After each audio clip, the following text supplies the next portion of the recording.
Boemba, boemba.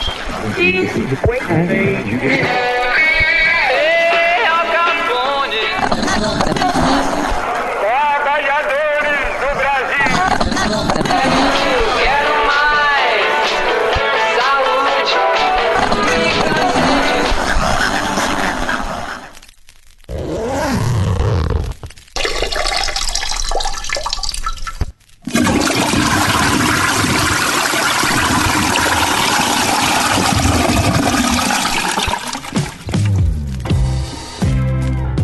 Olá, senhoras e senhores, estamos começando o WCast de número 94.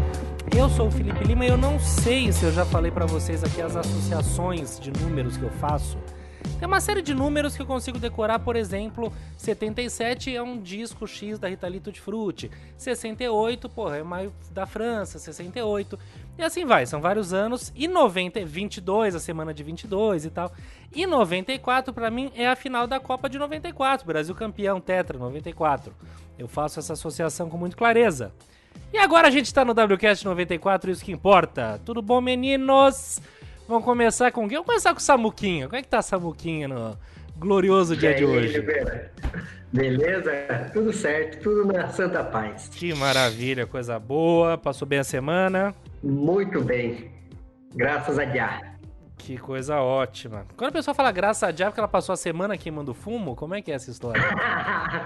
É só uma forma diferente, carinhosa de chamar. Ou sei lá, a pessoa a pessoa não enxergou a semana inteira, não tinha aquele tribo de Jack, era todo mundo cego na banda.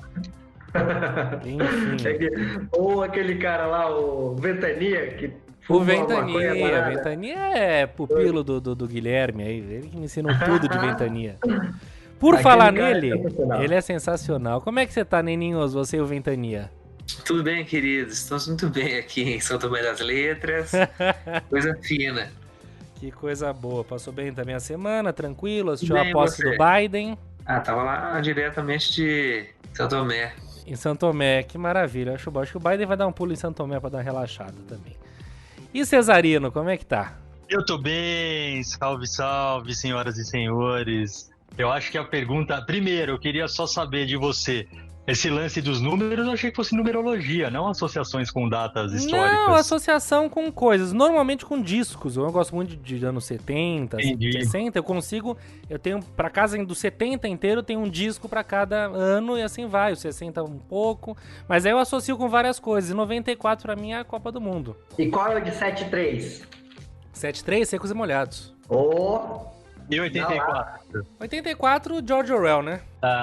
Excelente. São vários, mas então, sei lá, o telefone... Mas tá certo. E outra coisa que eu ia falar, a pergunta ideal para o Nenes seria, Nenes, que bons ventos trazem você e Ventania? Entendeu? Mas tudo bem. Só pra concluir, digamos que alguém tem esse telefone, 5679-2144. Porra, Enéas... 79 é um disco da Rita Lee, que ela tá virada assim de lado, o primeiro disco depois do Tutti Frutti. 21, século 21, Embratel, Ana Paula Arósio. E 44, Magnum 44. Mas então é isso, então eu faço esse tipo de associação aqui, tá tudo bem resolvido. Muito bem, então todos passamos uma boa semana. Vocês acompanharam a posse do Biden hoje? Alguém viu, assistiu o que rolou por lá? Um pouco sim, mas não completamente. Vi uma despedida de Trump meio ali... Não, o pior é que o cara, assim, ele não foi na posse, né? Esse é o lance. Ele não foi, era pra ele estar lá, era pra ele ter dado um tapinha nas costas. Mas você esperava alguma coisa diferente? Não, mas tô dizendo, de qualquer presidente você espera, né? Então, assim, eu já achei que só o fato dele ter feito um discurso manso de despedida já foi uma evolução, assim, sabe? Mas isso foi a base de muito calmante. Certeza, o cara deve estar à base de Rivotril ali, não é moleza não. Cara, é insano, né, cara? Sei lá, é um teatro muito grande, eu não consigo, sei lá, quem sou eu pra julgar relações e relacionamentos, mas ele, a mulher dele, assim, é um negócio que parece que deve ser, cara, muito frio, muito... Domingo à noite, o que eles estão fazendo? Será que eles veem uma televisãozinha juntos, dão risada do cara, aquela coisa que ele faz Jim assim, Carrey? Ele faz assim, ó, tipo, cumprimentando as pessoas, assim, com a mão. Aquilo me dá uma angústia, cara, falar, mano... Não, é uma coisa merda, horrorosa. como diria Felipe Lima. Que gente horrorosa. Mas foram embora. O pântano reabsorveu essa corja. Agora é bons ventos. Os ventos do Nenê, os ventos da brisa, de já, de ventania.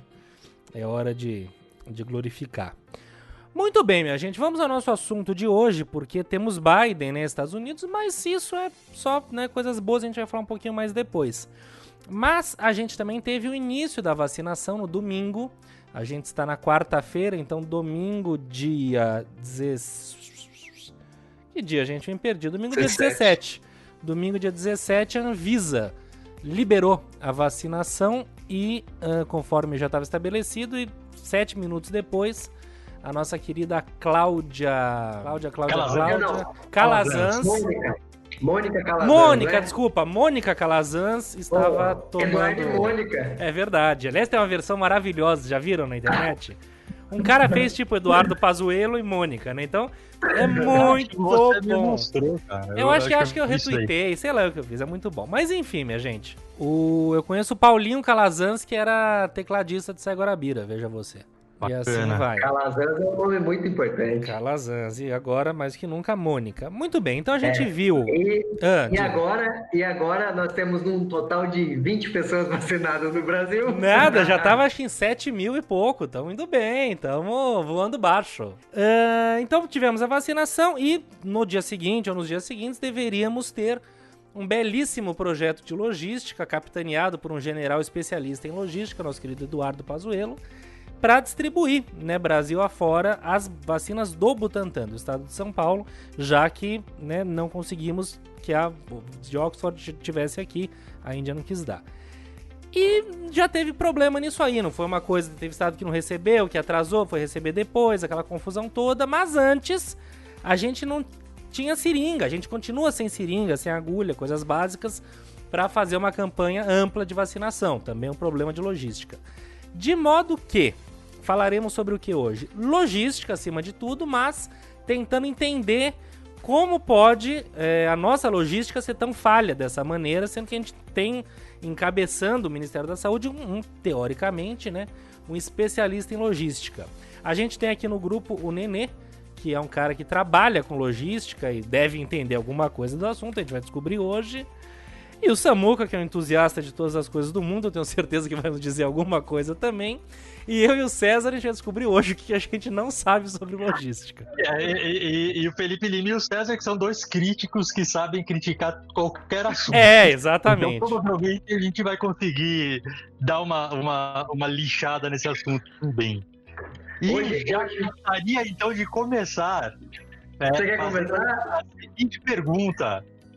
O probleminha básico que a gente teve ali, claro que mais do que logística foi um problema de diplomacia, mas da Índia, que manda avião, não manda avião, isso ou aquilo, isso também não está dentro desse universo de logística? Ou não? Vamos lá, Nenes. A gente poderia, antes de entrar nisso, esclarecer, conceituar, né? O que é a logística, o que é o universo da logística. Exatamente. Vamos fazer mais uma pergunta? Ô, Nenes, vai anotando aí, que a gente vai fazer várias. Eu vou fazer uma bem elucidativa, que eu quero, assim, pra gente... Acho que isso vai junto com a pergunta do Lima. Na logística, assim, vamos supor, eu tenho um pacote aqui em São José dos Campos, que fica no interior de São Paulo. E eu quero mandar esse pacote pro Amazonas. Como é que eu faço isso? Tipo, quanto tempo eu vou demorar para chegar de São José no Amazonas? Digamos que isso é 5 mil quilômetros. Como que essa logística toda vai se compor? Porque é quase que isso, né? O cara tem uma logística aqui no Brasil de, sei lá, 10 mil quilômetros de extensão, ou muito mais que isso, e ele tem que fazer tudo isso dar certo. O Brasil é um desafio logístico, né? Mas vai lá, Nenê, você quer começar por onde? Vocês botaram numa parede dura aqui. Nenê, se você sobreviver a esse programa, você será o nosso próximo ministro. Tá.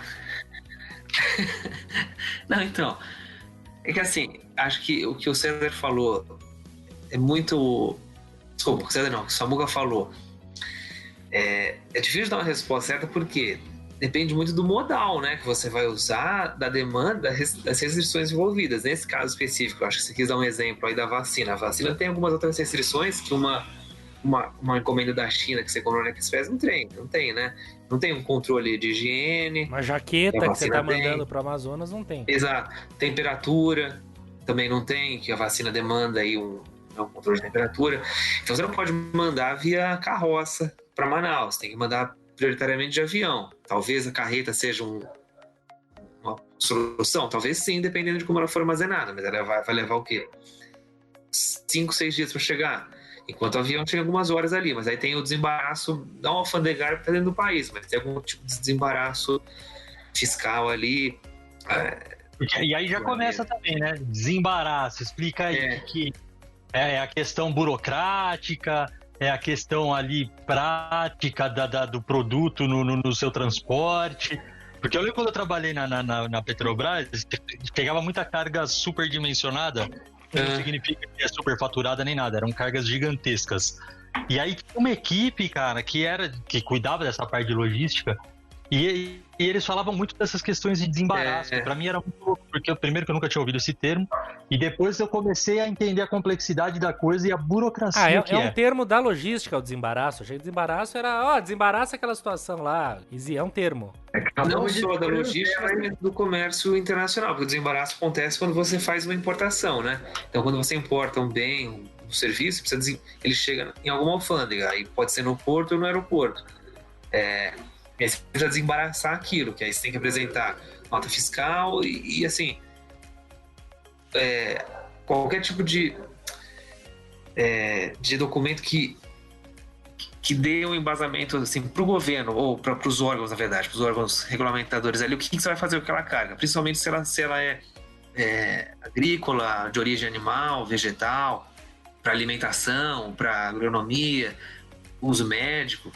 Então você precisa. Esse tipo de coisa acaba tendo até prioridade, porque geralmente é coisa perecível. Mas quando você importa um carro, por exemplo, é super difícil de desembaraçar, né? Você precisa apresentar um monte de documento, depois você tira ele do porto, você precisa transformar ele num carro brasileiro, então algumas adaptações dependendo de onde trouxe.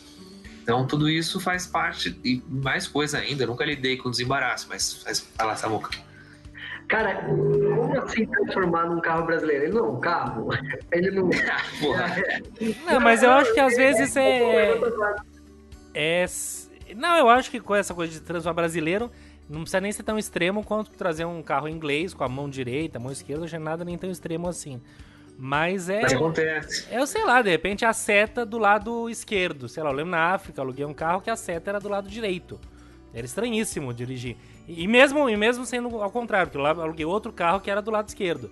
Aqui o padrão não, nosso... Mas o carro, eu acho que é com as especificações brasileiras. Quando você fala transformar, não é a questão de, tipo, readaptar o carro. É só uma questão... Eu pensei mais numa questão de documentação mesmo. Burocrática, então. sim. Mas talvez tenha alguma adaptação também, não sei. Talvez. Será que eu já vi carro com mão inglesa aqui no Brasil? Sério? Dois, Nunca Nossa, vi. nem sabia que podia, na verdade. Uhum. Mas então, eu acabei de ver aqui a distância entre São Paulo e Manaus seriam 3.044 quilômetros.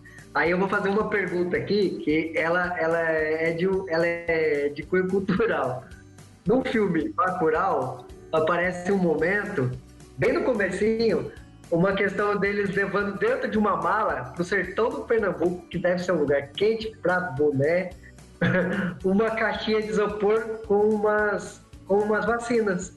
E lá, quando eles mostram, eles até fazem meio que o efeito de gelo sair seco ali. um gelo. Então, será que isso é realmente viável? Tipo, e dentro de um isopor? Porque isso eu já tô falando, porque assim, o que acontece? Os caras falam assim, que nem aconteceu o caso do governador do Pará de tirar uma selfie atrás de um monte de isopor em São Paulo e falar, tô levando a vacina pra gente aí. Tem como os caras levarem a vacina dentro de um isopor mesmo, com gelo? Tipo, ela vai aguentar uma viagem de 3.000 quilômetros? Eu acho que a logística faz sentido. é mais do que um gelinho, é mais do que uma cerveja, né? Eu acho que exige um pouco mais de gaiatice. E o próprio Bacurau é isso, o cara pega ônibus, a menina chega na mala, tá? Uma outra coisa confusa e sai o gelinho. Eu duvido um pouco de tudo isso, né? Mas, enfim. Mas eu queria entender, gente, a logística como conceito. Eu demorei muitos anos para entender o que era logística tem a ver com lógica, não sei. Mas o ponto acho que a logística é a inteligência, não é só a questão de entrega, né? Você pega qualquer Mercado Livre, é brilhante de logística, Correios é a nossa logística nacional, qualquer coisa que envolva, acho que transporte, entrega e distribuição é logística. Mas a grande sacada não é você dar pro, Zeca, pega aqui, pega aí e leva lá pro Samuca. É a inteligente, é o Zeca saber que ele vai passar por aqui, por ali, ele vai distribuir assim assado, vai chegar no Samuca tal dia, o Samuca vai pegar aquilo, vai estar cadastrado, não vai se perder, né? Eu acho que por trás da logística tá a inteligência da coisa. Isso aí. Não, fora que tem, assim, empresas, primeiro que é um mercado que é extremamente rentável, e tem empresas super especializadas e enormes de logística, né, no país, principalmente porque o Brasil é um país gigantesco e precisa disso. Bom, mas fala aí, Nenê. Eu ia fazer uma pergunta e emendar, esqueci. Manda aí. Não, o que eu definiria isso que o Felipe falou, é fazer mais com menos, né? A ideia é sempre você fazer o menor trajeto, aliás, de todas as rotas possíveis, fazer a menor rota permitida pelas leis, cumprindo todas as restrições, e entregando a maior quantidade de carga. E aí, carga, quando eu digo, é usar todo o seu espaço disponível. Imagina que você é um caminhão, então, né? E aí, você tem uma carga que só uma carga ocupa 30% do seu caminhão. Você pode fazer um trajeto de A a B com esses 30%, só que de repente você consegue fazer um ABC e você enche com os outros 70% do caminhão. Então você vai andar mais, só que você não vai fazer AB a C depois. Então, se você fazer ABC, você já vai economizar em 30% talvez de combustível no trajeto. Perfeito. Desse tipo de trajeto, entendeu? Só que aí você tem que aliar as restrições. E a restrição é o quê? Quando e até que horas você pode fazer uma entrega. Não pode também, falou, o Mercado Livre é muito bom. E aí talvez um cenário ideal, principalmente em São Paulo, seria você fazer essa entrega de madrugada, porque quase não tem trânsito. Uhum. Só que você não pode bater na casa da pessoa 3h30 da manhã para entregar Mas sei lá, portaria de prédio você pode, teoricamente você deixa lá. Eu não sei quanto a segurança, se o porteiro receber alguma coisa na alta madrugada, se não compromete a segurança do condomínio, mas é uma saída. Agora, antes disso, deixa eu só falar, você está falando muito do transporte e tem toda a razão. Mas se a gente pensar no CD, que é o centro de distribuição, imagina um CD gigantesco de uma empresa gigantesca, sei lá. Isso também envolve logística, certo? O CD também é parte da logística. A organização de um CD, né? Ah, claro. Até porque assim, a ideia de ter um CD é ter uma espécie de um ponto de apoio que fica mais próximo dos clientes, já que a fábrica é muito longe. Por exemplo, que a Ford tá pegando esse exemplo da Ford que tá fechando. A Ford tinha uma fábrica em Camaçari. Já tem outra aqui mais perto, acho que até São José dos Campos mesmo, você falou na semana passada, né? Taubaté, né? Taubaté. Só que entregar o carro direto da fábrica para concessionária talvez seja muito confuso, ainda mais num período de alta demanda. Então compensa ter um CD. É que para carro é mais difícil de pensar, compensa pensar talvez em bebida. Por exemplo, Ambev. Ambev também tem várias fábricas. Só que compensa ter um CD aqui, talvez aqui em Santo André, em Barueri, que vai entregando toda hora aqui para São Paulo, que vir um puta caminhãozão direto da fábrica para entregar no barzinho do Neco, que fica aqui na esquina, entendeu? Que não dá para o caminhão na porta. O CD, né, o centro de distribuição, mais do que fazer parte da logística, ele é estratégico, né? Ah, lógico. Para ele, de fato, fazer o papel dele, ele tem que ser estratégico. Não adianta você ter um centro de distribuição na puta que pariu, que não conecta nada a lugar nenhum. E, enfim...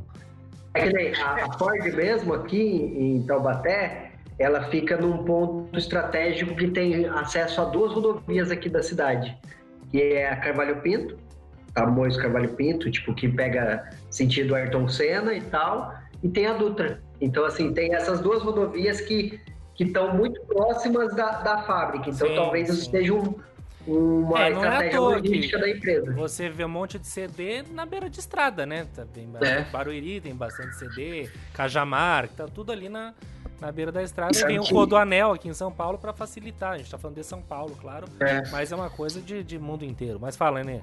Sabe que existe isso aí não sai da cabeça das pessoas, assim. Talvez até saia, mas na teoria, pelo menos, tem um cálculo que se faz para determinar onde vai colocar o ponto de distribuição ou centro de distribuição, né? Você abre um mapa assim e traça nele um plano cartográfico ali, tipo aquele linha Y e X. E aí você põe um ponto assim, a sua fábrica e os seus clientes, ou os principais clientes, ou os maiores consumidores, assim. E tem alguns cálculos que você faz dentro dessa cartografia aí que te dá um ponto de maior energia, de maior pressão, pode chamar do que quiser. Ele fala assim, colocando aqui, seu custo vai ser reduzido para as entregas para atender todos esses clientes dessa área que você colocou em relação à fábrica. Mas aí acho que envolve muito mais algumas isenções aí de imposto e até de lugar, né? Você não pode colocar um puta CD no meio de uma cidade grande. Mas são muitas variáveis, né? Isso é muito louco. São. Você vê, você tem que pensar em muita coisa e a gente ainda com a cabeça um pouco de São Paulo. Imagina quem tem atuação nacional e tem que ir, ou tem de lá. E daí a gente tá pensando, sei lá, numa fast shop da vida, vai, Magazine Luiza, sei lá, o que faz o Brasil inteiro. Daí tem alguns CDs espalhados. E para também abastecer esses CDs é outro desafio de logística. A logística da Fast Shop e a logística da Samsung, né? E a logística da Sony, entendeu? Que tem que levar para esses lugares. E tem a logística do cara que faz a tampa da máquina da Sony, que é outro que faz a lente da Sony, que tem que levar para a fábrica da Sony. Ou seja, quando o César falou que logística é altamente rentável, acho que é por isso também, porque tudo envolve logística. Qualquer parte, né, da estruturação envolve logística de um negócio, enfim, de produtos e tal, a logística tá lá. Eu acho que duas coisas, né, pegando carona no que você tá dizendo. A gente, lá atrás, lá na agência que a gente trabalhava, teve uma época que a gente fazia os boletins da Coca-Cola FEMSA. E esses boletins eram direcionados para os centros de distribuição também. Então, assim, tinha boletim que era de umas cidadezinhas. Nossa, cara, você botava no Google Maps da vida, você fala, cara, olha que loucura, onde vai parar o material que a gente produz. O que era muito bacana, muito legal. E essa sua fala me fez lembrar também uma outra coisa que o Nenê acho que pode comentar muito melhor, que é, por exemplo, né, dentro dessa questão de ser rentável ou não, as próprias parcerias que acabam surgindo. Então, a própria Heineken, ela tinha ali a distribuição dela vinculada, se eu não me engano, com a FEMSA, se eu não me engano, né? E aí, quando ela comprou a Brasil Quirin, teve todo um conflito aí, problemas jurídicos, burocráticos, etc, né? E tudo isso o quê? Envolvendo logística também, não, né? Eu tô falando besteira. Cara, eu nunca mexi com essa questão da Coca e da Heineken. Eu lembro disso, até quando eu fui lá pra Heineken, eu fiquei... Eu lembro que tem uma relação entre as duas. Não, tem, mas não sei... Tinha, né? Não sei se ainda tem. Era mais uma parceria. Era mais uma parceria estratégica para usar a distribuição da FEMSA, porque eles já tinham toda a questão logística estruturada e eles queriam penetrar o Brasil. Isso é meio obsceno, mas essa era talvez a melhor definição. Só que para eles fazerem essa penetração e colocar o produto deles rodando em todo o país, era muito melhor eles pegarem esse parceiro do que fazer tudo de uma vez, cortar o mato todo para sair fazendo isso, entendeu? Então eles pegaram nesse momento, só que daí depois, quando eles compraram a Brasil Quirin, aí eles pegaram a logística da Brasil Quirin, que é uma das que tem um monte de marca envolvida e começaram a fazer. Tanto é que eu já até fiz uma época aí, umas coisas que eles tinham campanhas com a Skin, porque a Skin era da Brasil Quirin, só que ela virou um primo pobre, né, quando entrou a Heineken. Então eles tiveram que fazer várias campanhas. Skin Cariol. Mas eles compraram, talvez, da Brasil Quirin, foi a logística. Talvez seja até isso, porque o produto... O deles era melhor. Existe isso. Você compra uma empresa pela logística dela, né? Isso é interessante. Exatamente. Você manda o produto à merda e fica com a logística. Fala. Mas também você tem os produtos inseridos em classe C, D, né? Que vende pra caralho. Se bobear, vende mais do que os produtos de classe A, B. Agora, uma outra coisa. O Nenê falou muito da questão do desembaraço, né? Que eu acho que é isso. É você pegar uma alfândega pela frente, uma importação... E faz parte da logística, que tem que sair de lá, chegar aqui e chegar em mim. Até chegar em mim tem essa parte. E aí a gente pensa muito em navio, né? O Porto de Santos, por exemplo. A impressão que eu tenho é que é um... Não sei se vocês já viram boi. O cu do boi é uma coisa muito complexa. E eu imagino o Porto de Santos um pouco o cu do boi. Porque, cara, imagina que loucura. E daí deve ser uma máfia. E aí... E não é uma coisa... E daí, independente de máfia ou não, mas é muita burocracia, muito papel... Muito fiscalização e tem que ter, mas será que existe maneiras de melhorar isso ou tem que ser assim mesmo? Parece que tem coisa que tem que ser Pior, difícil. né, cara? A gente fica refém, é muito centralizado, né? Porque o Brasil do tamanho que você para pra pensar, fala, sei lá, Porto de Santos, Tubarão, Santos, que mais tem? Itajaí, Nordeste Paranaguá. tem também. Deve ter Então, alguma coisa lá mas pra cima. Ainda Entendi. assim, no Nordeste são mais novos os portos, né? E que bom que existem. Eu acho que o César tá falando. Mas- A gente tem uma linha de costa, né? Que é uma coisa, Enorme. talvez a maior do mundo, então, não sei. Era isso que eu ia falar. Tinha que ter um A gente porto tem a uma cada 100 costa metros, muito grande, sabe né? assim? Mas, então, a gente tem uma questão de costeira muito grande, né? Acho que e uma coisa que eu coloco até aqui para melhorar as questões ou piorar, né, pro Nenê, e países que não tem costa, e países que, tipo, existem países que, tipo, Bolívia. porque assim, tem. Bolívia, não tem Paraguai, costa. E a Paraguai, Bolívia, exatamente. acreditem ou não, tem uma marinha que treina aqui no Brasil, se não me engano. Eu já li até procurei depois uma referência a isso, mas a gente tá falando desses países que não tem costa. Eu li uma vez e procurei, como eu falei, não achei de novo essa mesma matéria, mas eu li que como o Paraguai tem um acordo com o Porto de Santos, que algumas das cargas podem chegar em Santos e vir e atravessar o país até o Paraguai sem passar por fiscalização. Então o container chega, não é nem aberto, se a polícia para no meio do caminho, também já tem essa ordem Esse de salvo não abrir, conduto. só vai ser aberto. Só vai ser aberto no Paraguai. Problema deles. Isso me parece uma belíssima maneira de contrabando, tráfico de droga. né? Acabamos de achar, né? Acabamos de achar aqui um. Por isso que tiraram essa matéria do ar, né? Imagina roubar uma carga dessa, tá bonito também. Porque se ela só vai ser carga mesmo quando chegar no Paraguai, assim, o resto do caminho ela é nada. Mas é que Ela nem nada. mala de piloto, comissário, se eu não me engano, não é checada, enfim, você também tem uma série de facilidades nesse sentido que você precisa confiar no seu Então humano. acabamos de criar um novo negócio, contrabando. Mas deixa eu só. Fala, Samuca, fala. Vou colocar uma coisa aqui que eu acho que pode ser pertinente, mas, Nenê, cara, tá, a gente tem aí um dos maiores logística do Brasil, é o Correio. E nosso digníssimo ministro é um imbecil. Então, assim, ele não sabe fazer nada. Se ele jogasse na mão dos Correios isso, funcionaria? Eu só tô colocando uma questão aqui que pode ser, porque, cara... Mas peraí, do que a gente tá falando? De distribuição de vacina? Eu vou falar da vacina agora de novo. Tá. Tipo, mas então, deixa eu falar. Então, assim, beleza. Essa linha também. Então, bora lá. O lance, cara, é que assim, o Brasil, ele sabe distribuir vacina, entendeu? Ele é Os pioneiro, Correios, né? Ele é... Ele é. Agora, assim, os Correios, a gente não sabe. O Nenê talvez possa responder pra gente ou não, mas enfim. Não é expertise dos Correios distribuir vacina. Mas, de alguma forma, o Brasil sabe distribuir vacina. Mas aí, a questão é... O Brasil tem, historicamente, um problema de projeto, de planejamento.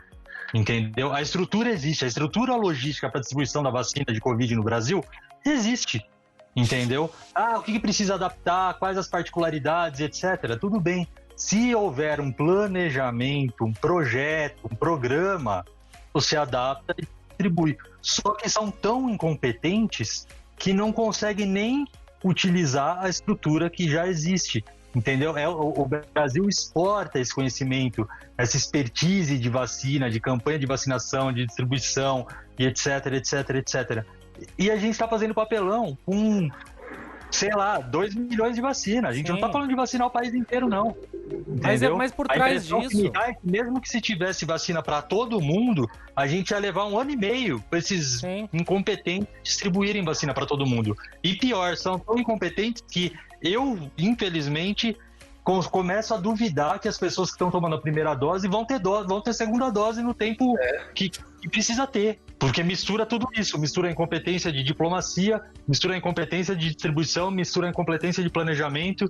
Então, assim, Mas foda, o que né? eu acho é que é isso, por trás do que você está falando de planejamento e tal, e não é pegação de pé, não é politicagem nossa, não. É uma análise fria, factual. O grande problema na questão da vacina, que é o que o César falou, a gente tem know-how de vacinar um país inteiro de 200 milhões de habitantes, 220, 210, nem sei onde a gente está hoje em dia. E da extensão que a gente tem esse know-how, tal qual de fazer uma eleição. É know-how isso. Isso é uma coisa que tem que ser aplaudida de pé. O problema disso tudo, infelizmente, é essa coisa política, ideológica dessa turma maluca, né? Porque são malucos mesmo, é uma coisa de crendice, de atrasar tudo, o lance do cara. Não, todo mundo brinca da incompetência e tal, mas dele não ter se preparado para comprar agulha e seringa, que é o básico para uma vacinação, é um problema grave de logística, né? Se você tem que fazer uma coisa disso, não é nem logística, é de estruturação, de estratégia. Pô, vou precisar vacinar, o que eu preciso? Eu preciso de enfermeiro. Planejamento. Então é isso. Mas não é que assim, pô, será que não pensou? Claro que pensou, claro que foi discutido. Mas certamente tem 1000 outras discussões. Não, dá uma segurada, não, deixa o Dória vai vender mais caro. Aí os chineses. Aí começa esses papos, aí às vezes o cara até quer fazer, mas aí não pode, tem que dançar a dança. E fica essa loucura, essa loucura, essa loucura. Os caras foram avisados com antecedência e não tomaram providência nenhuma. Exatamente, que também é outra questão de... É logística também, né? Você carregar oxigênio e tal. Então eu acho que é isso. Infelizmente, a real é essa. É a política ideológica, que é absolutamente maluca, porque não é uma coisa que nem o comunismo e tal. Tem 1000 defeitos, tem 1000 coisas, mas é uma ideologia que... Ali, é uma ideologia que a gente tá acostumado. O capitalismo e tal. Eles entraram com uma ideologia que não bate, não liga lé com cré, não sabe o que é nada. E aí a gente fica louco. E daí assim, agora a China tá segurando os insumos que já estão comprados, acordados. Por quê? Porque o filho do presidente fica falando groselha, porque o ministro de Relações é um maluco que acredita em globalismo e dentre outras paranoias e, sabe, coisas de conspiração. Então, por trás disso tudo, a gente fala, tudo bem, o cara é especialista em logística e tal. Ele tem muita culpa no cartório, não tô tirando 1% da culpa dele, mas por trás não é só um problema de logística, é um problema de política, de ideologia, de gente falando coisa errada, e quem manda mais fala mais, você baixa a cabeça, aquelas coisas de Aspone, sabe assim, é terrível. Então a merda é essa, a gente tá nessa situação que não consegue chegar a vacina, não tem insumo, e daí não vai ter isso, aí não tem freezer, não tem... É uma merda, é isso. Cara, a questão de Manaus, você para pra pensar que, sei lá, o Whindersson Nunes e Bruno Galhaço resolveram a questão de logística de oxigênio mais rápido do que o Ministério da Saúde, cara. Sim, exato. Os caras se movimentaram, se organizaram, compraram e mandaram entregar em um dia, 2. Isso é uma loucura.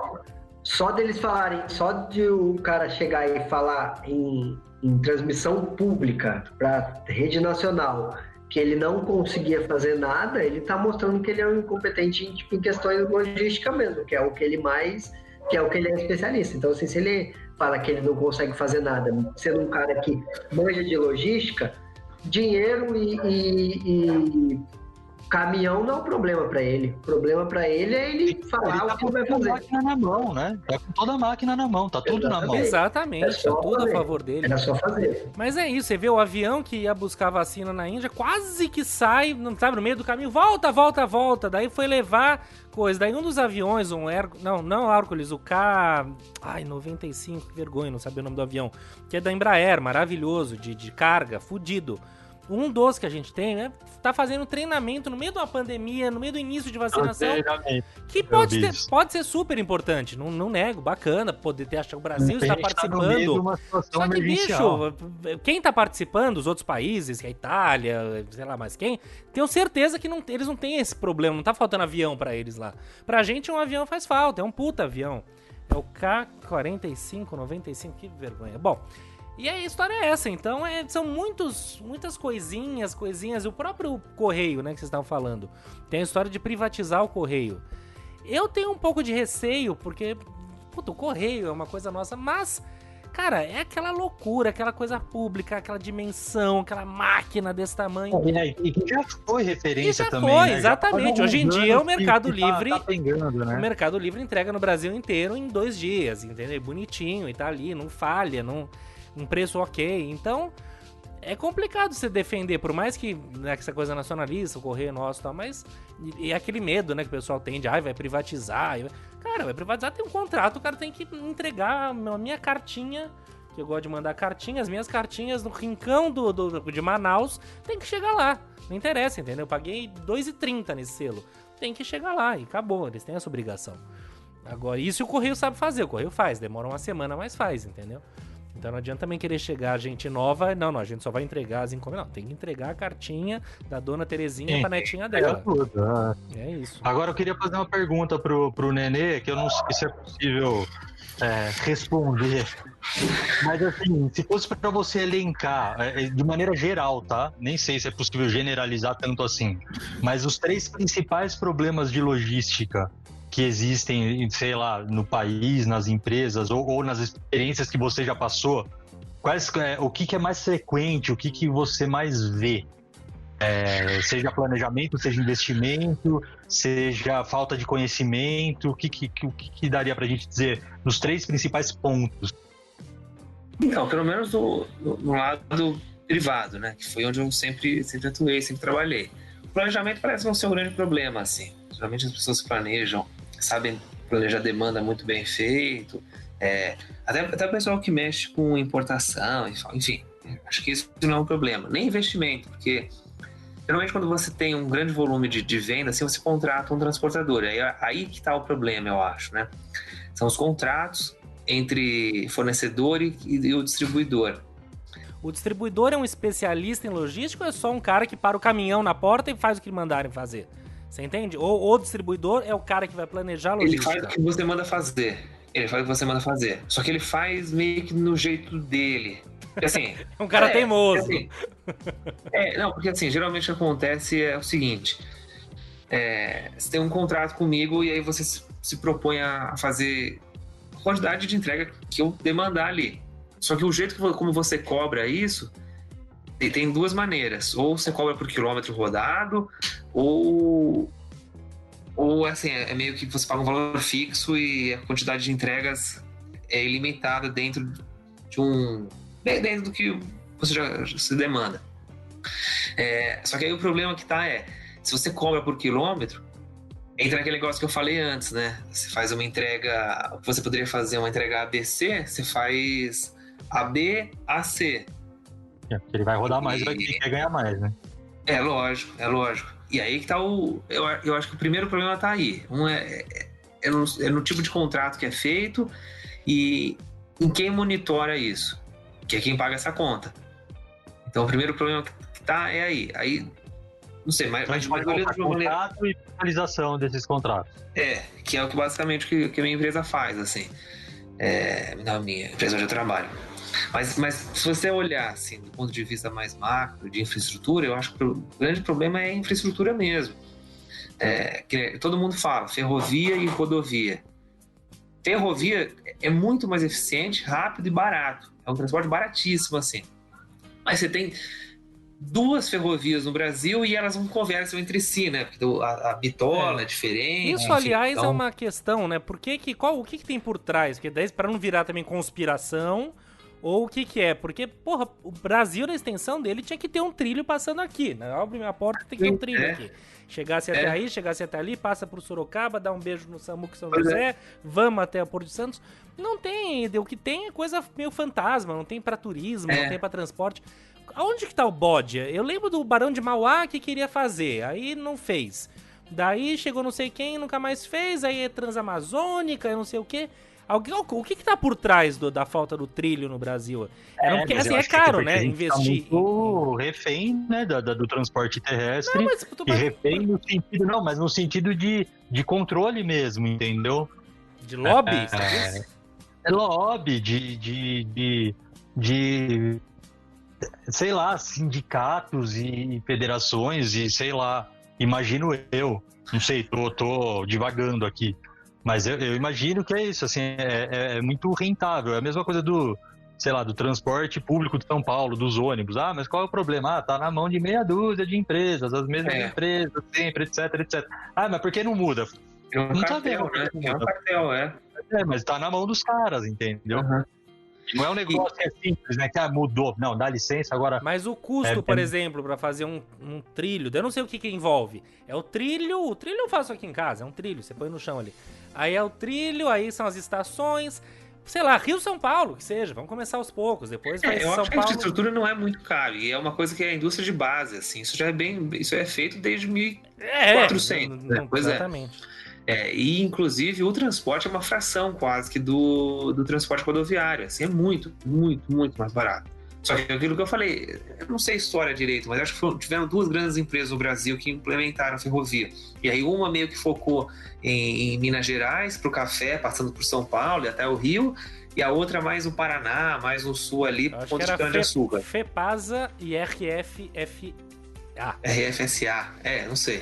Cantada por música que fala Cleiton disso, e né? Cledir, Maria Fumaça. RFSA, eu não casa, alguém vai ter que indenizar. E aí, era uma empresa britânica, a outra era não sei da onde, e elas fizeram as bitolas, né, que é a espessura do trilho ali, diferente uma da outra. Então, uma ferrovia não conversa com a outra.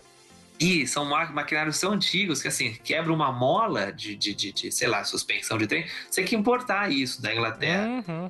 E aí, a logística daqui fica comprometida por conta da logística da Inglaterra, né? Porque aí você vai importar uma mola da Inglaterra, você vai mandar de avião ou de navio, depende da urgência. Entendi. O navio leva um mês para chegar. Aí chega lá em Curitiba, né? Igual quando você compra coisa da China, que fica. A viagem leva 2 dias, mas Curitiba fica meses. 3 semanas lá. Isso é outra baixaria também, né? Enfim. Então. E é isso. Então eu acho que o grande vilão, assim, é a infraestrutura mesmo. Porque o transporte aéreo tende a ser muito mais eficiente, mas sempre foi e mais vai caro. ser muito caro. Sim, também você tem acesso, porque beleza, você faz capitais, você precisa levar um lance daqui pra Manaus, você vai descer em Manaus, você vai descer em Marabá, Santarém, mas dali você vai ter que escoar de algum jeito pros rincões, e aí daí o quê? Então o lance talvez seja esse, haver trem pra isso, trem que faça isso, e lá o rodoviário que vai passar, os barquinhos, integrar tudo, todos têm seu valor, né, mas... Até um exemplo fora de contexto, assim, mas eu achei muito engraçado, inclusive, acho que eu já comentei algumas vezes aqui pra vocês, tem um amigo que é da Polícia Federal, né, e aí ele entrou, faz um pouco mais de um ano que ele entrou, e ele foi lá pro Acre, uma cidadezinha também, aquelas cidadezinhas pequeniníssimas, e aí ele contou uma história, eu achei absurdo aquilo, que eles precisaram fazer uma operação junto com a Polícia Civil do Acre, e ir até uma outra cidade vizinha ali. E falei, e aí, como é que é? Estrada? Ele falou, não tem estrada aqui, é rio. E aí, a Polícia Federal tem uma lanchinha ali, escrito Polícia Federal, igual aquelas Hilux que a gente vê aqui. Ele falou, não, pegamos uma canoa. Aí, você tá brincando? Canoa adesivada? Ele falou, não tem nada da Polícia Federal. A gente chega lá e pega com um ribeirinho a canoa e vai. Uma conquistada lá, fala, Ele falou, cara, que não tem infraestrutura. Ele falou, meio que a gente tem uma verba, assim, que é pra dar pra esse pessoal. E aí chega...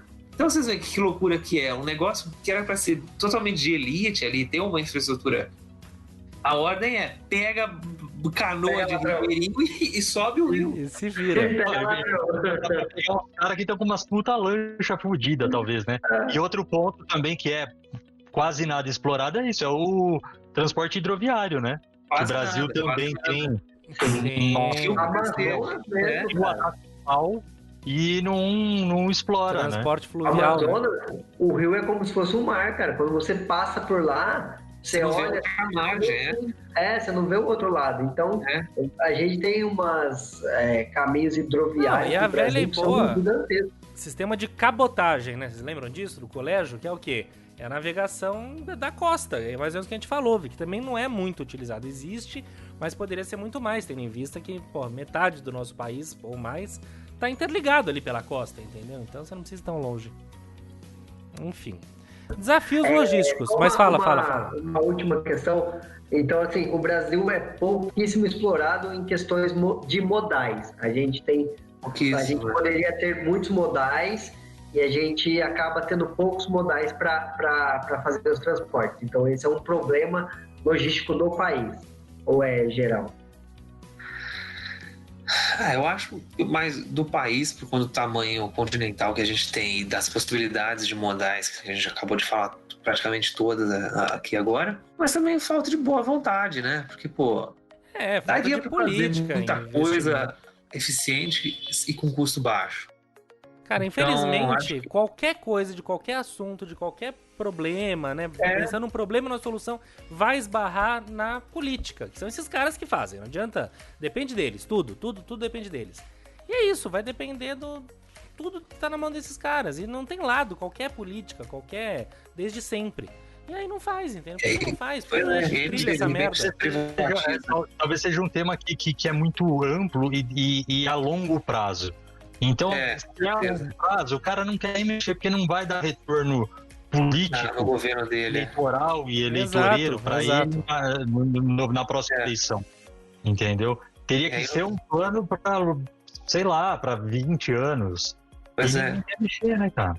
E uma coisa que eu sempre penso, assim, não sei, privatiza os Correios, que aí você abre para concorrência, não sei, geralmente tende a melhorar a qualidade do serviço e baixar o custo, né? É aquilo que eu falei, tá tudo em contrato. Ah, mas e se eles não fizerem, eles saem fora, eles têm que pagar muito, tem que fazer, tá em contrato, entendeu? Ah, vai privatizar a rodovia, mas e se não tiver iluminação? Não, tem que ter iluminação, tem que ter telefone, tem que ter assistência, né? São regras, você tem que estabelecer pra você poder pegar uma concessão. E é isso, enfim. Bom, minha gente, vamos deixar a logística por aqui. Eu acho que foi realmente salutar esse papo, né, Nenê? Você abrilhantou, abriu nossos olhos aí.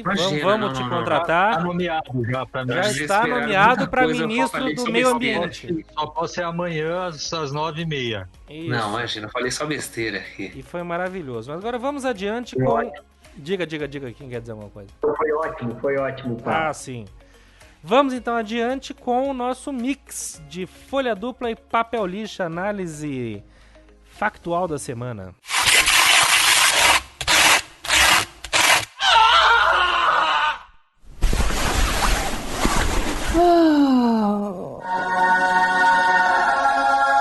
Bom, a vacina a gente já falou muito aqui, foi um fato e tanto. E outro fato que a gente comentou no início do programa foi a posse hoje, dia 20 de janeiro, do nosso querido Joseph Biden.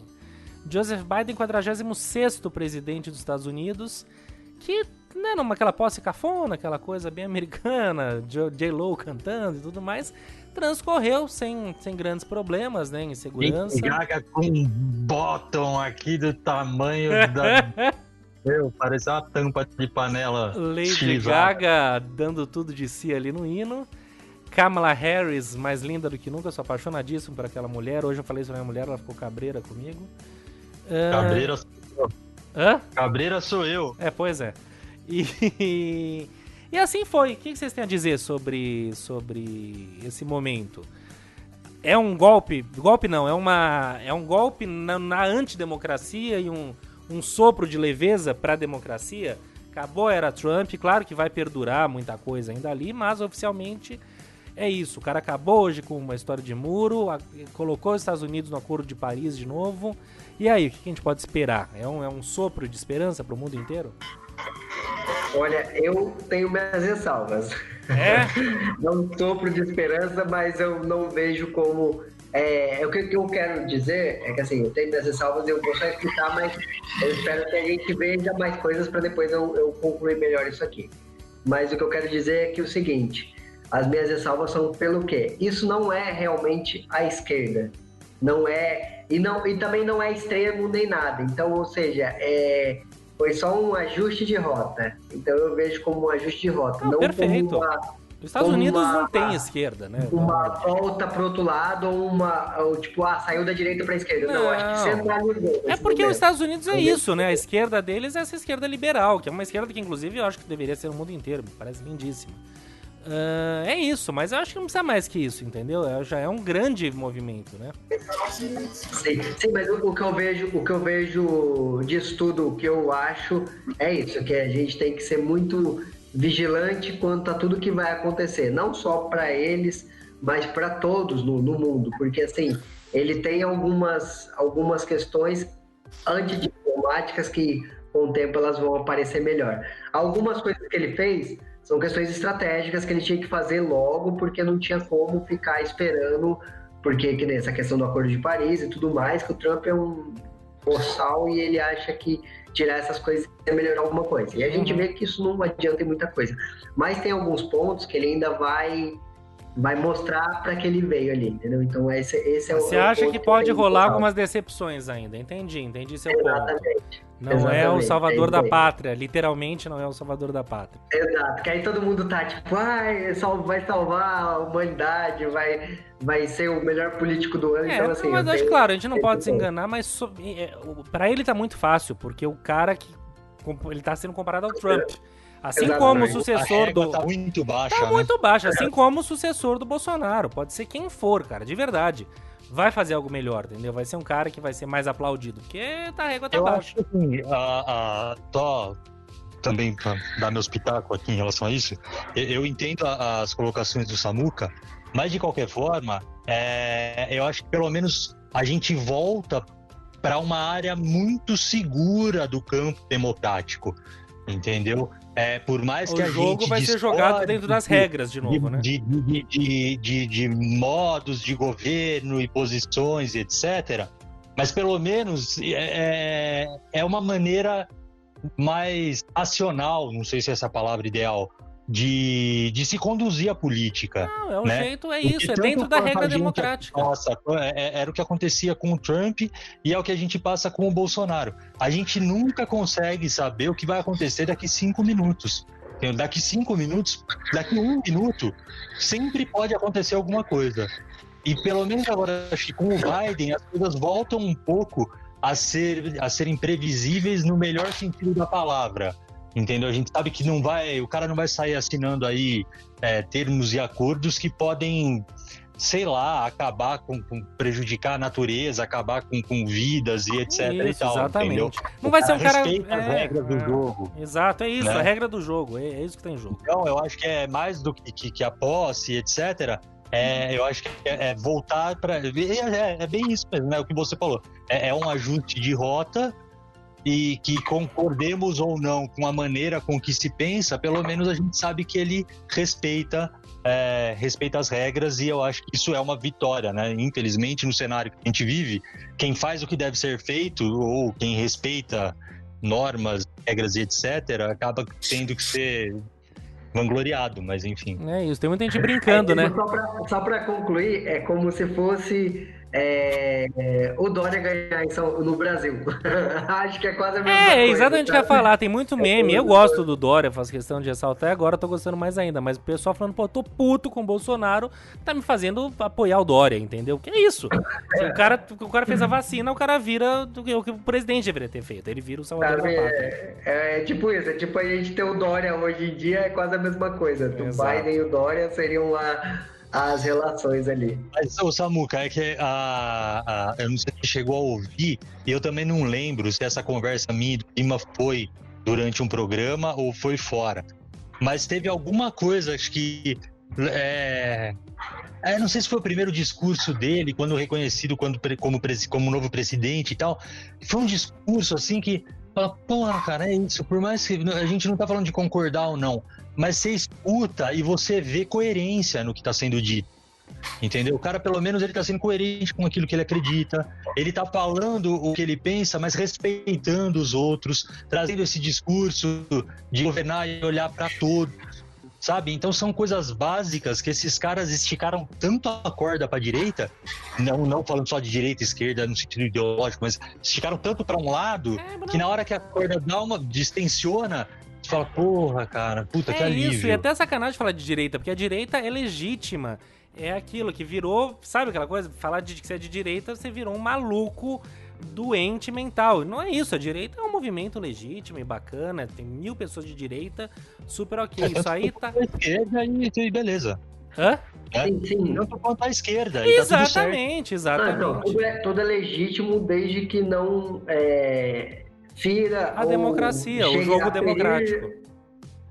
a democracia, ou o direito do outro também de se manifestar. Eu acho que esse é o ponto, né? Perfeito. Desde que não deixe ninguém inibido de fazer nada, tá tudo certo. Concorda, Nenê? Claramente, meus amigos. Que maravilha. Vamos adiante, minha gente? Por favor. Las dicas de la mañana. WC Indica. Bom, a gente também nesse novo espírito republicano do WCast, nem todo mundo vai ter dica toda semana. Então, quem começa hoje? Samuca? Vai lá. Bora lá. Eu tenho um mini documentário que eu assisti na Netflix sobre os Estados Unidos e nele, em algum momento do documentário, aparece Joe Biden, em 1987. Caramba. Documentário, é até interessante esse ponto. Não era uma coisa assim? Ele era senador na época. Tem isso Joe também, Biden esses apareceu. caras, eles estão na política há 300 anos. O Biden não é que, o Biden, esse cara aí é cobra criada. Tem esse detalhe também. Ele tá muitíssimo tempo lá. E o documentário, o nome do documentário é Crack, Cocaína, Corrupção e Conspiração. Então esse documentário da Netflix fala sobre Esse é dos bons. a entrada do crack no país e de toda a logística que aconteceu para que isso entrasse e tudo que foi se transformando no país em questão de, 2 anos, 3 anos, o país virou quase uma gangue toda, assim, no geral, porque o crack, ele veio, marginalizou muito a população negra do país e, ao mesmo tempo, transformou o país numa terra de ninguém. E é muito interessante. O documentário é Crack, Cocaína, Conspiração e Corrupção. Só gente fina. Muito Só bom. Coisa fina. Cesarino, diga lá. Coisa fina e não refinada. Não. Prensada e queimada. Bom, vamos lá. Minha dica é o perfil do André Lima, que conversou aqui com a gente já, inclusive. Sim. Que é psicólogo, irmão do Caio, que também conversou aqui com a gente. Mas, enfim, o André é psicólogo e ele tem ele tem 2 perfis no Instagram, um dele pessoal e o outro mais voltado à psicologia, que é o psi.andrelima. E ele já há umas 2 semanas, ele vem vindo com uma série de reflexões, com textos diários muito bacanas e muito pertinentes, falando sobre diversos assuntos e que eu tenho achado muito interessante. Eu estou trazendo isso aqui porque são textos que você acaba de ler, não é aquela coisa mega profunda de, sei lá, se aprofundar na psicologia, na filosofia, mas ele traz conceitos da psicologia junto a questões que surgem no dia a dia e que você, de alguma forma, acaba se identificando com os textos que ele coloca. São textos rápidos. Então ele fala, sei lá, pensamento ruminante, sobre reflexões, sobre atenção, sobre síndrome de burnout, sobre meditação, enfim. Vários temas que ele vai discorrendo ali todo dia com um texto novo. E eu recomendo que os textos estão muito bacanas, são objetivos, são claros e ao mesmo tempo te levam a pensar sobre aquele assunto de uma maneira leve, sem muito aprofundamento e etc. Então essa é a minha dica, o perfil psi.andrelima.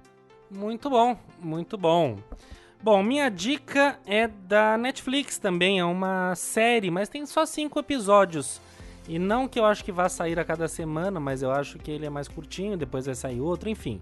Que é o tal do Lupin, que é um seriado francês, que é baseado também numa história, como se fosse um Sherlock Holmes, digamos, que é um ladrão de casacas, né? Não que ele roube casacas, mas ele veste casaca. Então é um ladrão elegante, refinado, erudito e tal, aquele bom ladrão, né? Desculpa, eu preciso fazer esse parênteses. Uma vez uma prima minha, meu tio foi parar no hospital e ela postou no Facebook da vida há 10 anos atrás, tipo, vem do meu pai, vem do dinheiro. Aí eu comentei embaixo, não vende não, seu pai é gente boa, ele não tem preço. Aí você falou agora ladrão de casacas, não que ele roube casacas. Exatamente, ele veste, exatamente. Tipo, como é que era aquilo? Mãe de Gravata, né, que era o livro do Ronivon. Mas, então a história é essa, o Lupin é com aquele negro maravilhoso, como diria o Luiz... Como chama o narrador? O Luiz Roberto, que ele fala da seleção da França, esses negros maravilhosos, que é com aquele francês, o Omar Sy. É Omar Sy agora o nome, ele me correu. Que é o que fez Os Intocáveis com aquele cadeirante e tal. Ele é incrível. E a personagem principal é baseado, então, nesses livros, que é como se fossem contos, histórias de Sherlock Holmes, né, do Poirot, e assim vai. Então, vale ver, vale talvez ler o livro, para quem quiser, do Maurice Leblanc, e Isso Luplan. Inclusive, só uma notícia aqui em primeira mão, acho que mais interessa o Felipe aqui, no nosso Clube do Livro, temos 14 votos, já quem tá ganhando é ele. As primeiras aventuras de Arsène Lupin. Enfim, então é isso, a dica é essa. Lupin tá na Netflix, assistam. Tchau, turma. Tchau. Nenê hoje não tem dicas, ficamos por aqui. Samuquinha, beijo na alma. Valeu, gente. Obrigado. Até semana que vem. Valeu. Neninhos, beijo na Mais uma alma. vez aqui, bom, espero ter ajudado alguma coisa. Acho que não falei nem 0,5% do que poderia aí ajudar, mas fica de qualquer maneira minha saudação japonesa aí, Lindo. nato oriental. Sempre muito Um grande lindo. beijo, o maior prazer da Terra. Bom, Cesarino, beijo na alma. Beijo a todos, obrigado mais uma vez aos companheiros de ouvido e bancada por mais essa sessão de terapia, aprendendo muito sobre logística com o nosso querido Nenes. Nenes, você mandou bem, fica tranquilo, tá? Já tá eleito como o nosso próximo ministro de qualquer coisa, tá? Que você vai conseguir superar sem dúvida nenhuma. E é isso, beijo a todos. E Maravilha. quem quiser lava a mão, quem não quiser não lava, mas não cumprimenta ninguém também. Mas não me enche o saco. Falou, turminha, é isso aí. Esse aqui é o WCast 94, é Tetra. Semana que vem estamos de volta. Eu sou o Felipe Lima. O WCast é uma produção da Li Souza. E ficamos por aqui. Valeu, beijo na alma. Tchau, tchau. Tchau.